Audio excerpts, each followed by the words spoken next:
السلام علیکم۔ ہم بناتے ہیں اسلامک ویڈیو، وہ بھی تاریخ کے متعلق۔ آج ہم بات کریں گے عراق کے بڑے علماء حضرت علامہ حلی علیہ السلام کے بارے میں۔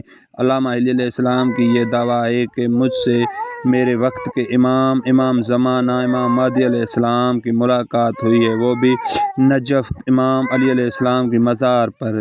کیا یہ بات سچ ہے؟ علامہ حلی علیہ السلام کا یہ کہنا ہے کہ میرے وقت کے امام نے مجھ سے ملاقات کی ہے، میں نے ایک سوال دیا، اس نے جواب دیا ہے۔ کیا یہ بات سچ ہے؟ تو آئیے دیکھتے ہیں ایک تاریخ کے متعلق کہ علامہ حلی علیہ السلام سے امام زمانہ علیہ السلام کی ملاقات ہوئی ہے جب علامہ کہ حلی نہیں۔ علیہ السلام نے رسول اللہ کا یہ فرمان پڑھا کہ میرے 70 حج کا ثواب اس ظاہر کو ملے گا جو امام حسین علیہ السلام کی ایک بار زواری کرنے جائے گا، اس نے سمجھو میرے نبی کی 70 حج کر لیے۔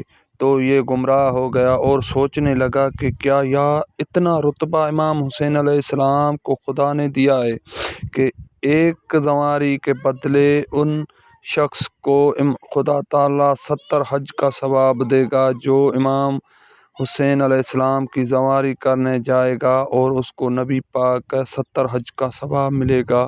تو علامہ حلی علیہ السلام یہ جواب پوچھنے کے لیے حضرت علی علیہ السلام کے روضہ اقدس پر گئے۔